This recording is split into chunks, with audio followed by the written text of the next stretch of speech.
Salut à tous, bienvenue sur Info 83. C'est aujourd'hui le jour des sorties ciné avec celui qu'on ne présente plus, Jérôme Cleveland. Bonjour. Bonjour. Est-ce qu'on pourrait appeler un peu ces petits points mensuels, les sorties du mois, le point G, le point Jérôme?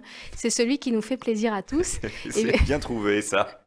vous allez nous présenter trois films qui sortent au cours de ce mois de janvier et on commence avec un film qui s'appelle En attendant Bojangles.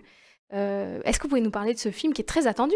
Et oui, c'est un conte de fées des temps modernes, mais avec l'idée quand même que le bonheur peut devenir une sorte d'habit où le sol se dérobe sous nos pieds quand on en a trop. Vous êtes un poète, vous, Jérôme. Exactement. Est-ce que vous l'aviez lu, l'ouvrage qui est servi à l'adaptation ciné? Absolument, ouais, l'ouvrage d'Olivier Bourdeau qui avait été un best-seller et qui a été très très fidèlement adapté par Régis Ronsard au cinéma. Alors avec un casting très très glamour, Romain Duris et Virginie Efira, entre autres, la brillante performance également de Grégory Gadebois.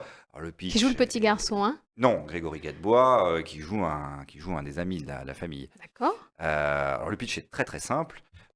Camille et Georges, donc Camille jouée par Virginie Efira, Georges joué par Romain Duris, se rencontrent et se marient le jour même. S'ensuit une litanie de fêtes, d'insouciance par exemple. Ils n'ouvrent pas le courrier, aujourd'hui on dirait qu'ils sont phobiques administratifs. Oui mais voilà, leur amour grandit, grandit, grandit, et puis lorsqu'on atteint un certain niveau de bonheur, on peut fatalement pouvoir le perdre. C'est cette mélancolie qui habite le personnage joué par Virginie Efira. Et tout le travail de Romain Duris dans le film va être de l'empêcher de se détruire elle-même et de détruire la vie qu'ils ont construite.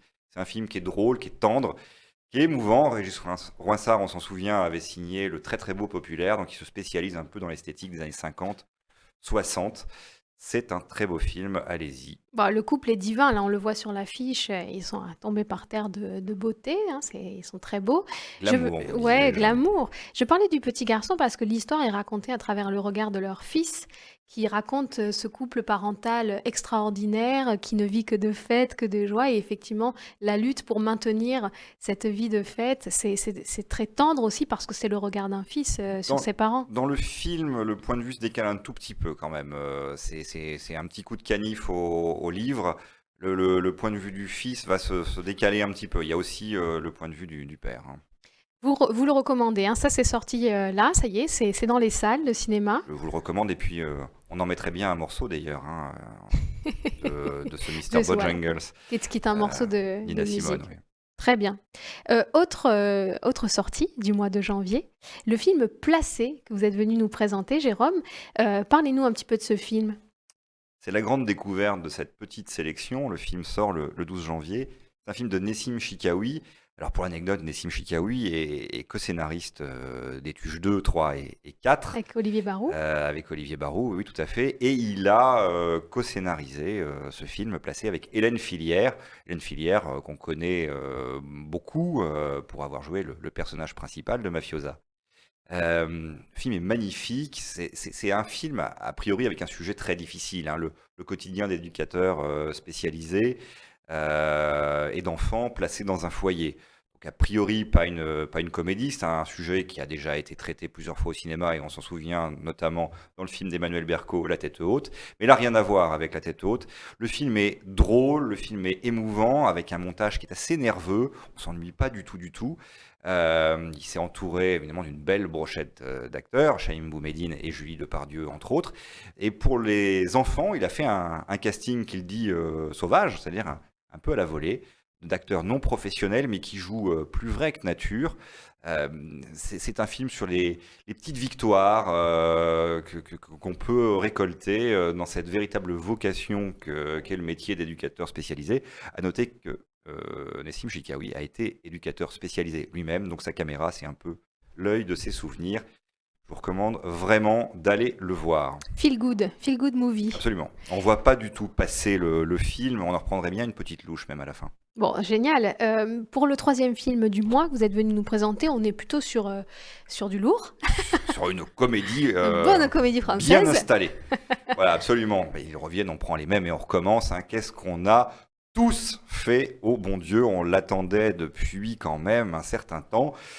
Donc la famille Verneuil est de retour, les filles Verneuil, évidemment leur gendre qui torture le personnage joué par Christian Clavier.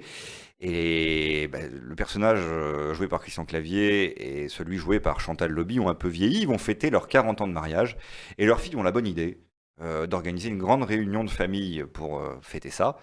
Et ils vont faire venir non seulement la famille, mais aussi les belles familles. Ah, Non plus seulement les parents de Charles Coffey, mais il y a également les parents de David, les parents de Rachid, les parents de Shaw. Alors là, c'est vraiment beaucoup trop pour le personnage franchouillard campé par Christian Clavier, qui va se retrouver avec beaucoup, beaucoup de monde dans sa maison. Donc évidemment, au menu quiproquo, engueulade, porte qui claque, et quelques tirades bien senties.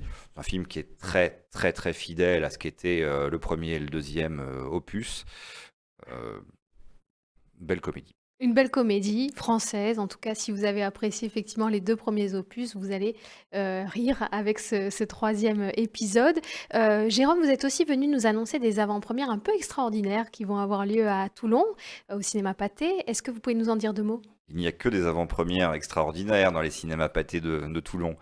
D'ailleurs, Nessim Chikaoui était venu nous présenter Placé. Alors là, prochainement, vous pourrez venir applaudir l'équipe du Palmacho qui vient nous présenter le film Les Vedettes. Ce sera le 18 janvier. Les places sont déjà en vente sur le site www.cinemapathé.com.